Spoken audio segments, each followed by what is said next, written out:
Премиерот Христијан Мицкоски во моментов не гледа потреба од прогласување кризна состојба и покрај наглото намалување на цената на нафтата на светските пазари. Според него, цените на горивата во државава се меѓу најниските во регионот, што како што посочува е резултат на добрите економски политики на владата. Мицкоски истакна дека повремениот недостиг на гориво на одредени бензински пумпи, особено во пограничните подрачја, се должи на зголемениот прилив на странски државјани кои точат гориво во земјава поради пониските цени. Мицкоски оцени дека предлозите на опозицијата во врска со ова прашање се несериозни, како и нивниот пристап кон политиката. Па во моментот не гледаме потреба од прогласување на кризна состојба токму поради овие аргументи за кои што веќе зборов. Граѓаните во Македонија имаат најниска цена за дизел горивото, а слична е цената и со бензинот 95 октани и 98 октани.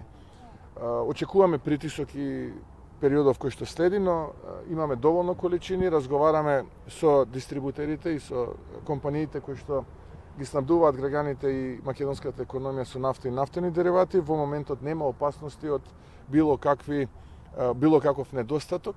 Во меѓувреме, наглиот пад на цените на нафтата од околу $120 за барел на приближно $90 ги приближи ставовите на опозицијските партии. Од Социјалдемократскиот сојуз на Македонија велат дека регулаторната комисија за енергетика го променила начинот за утврдување на цените токму во период кога цените на светските берзи бележат значителни осцилации.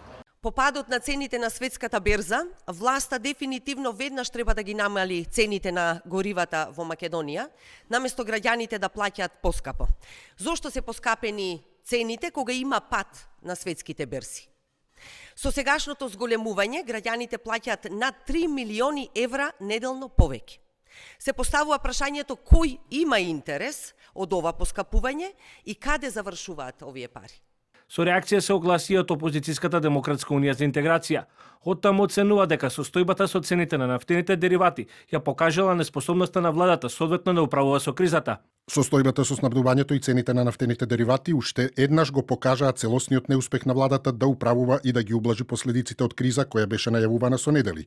Ова не е изолиран случај, тоа е дел од низа неуспеси во начинот на кој оваа влада се справува со секоја кризна ситуација. Многу пропаганда и многу пресконференции за обвинување на други. Инаку цените на горивата се во нагол пад по изјавата на претседателот на САД Доналд Трамп дека војната на Блискиот Исток го гледа крајот.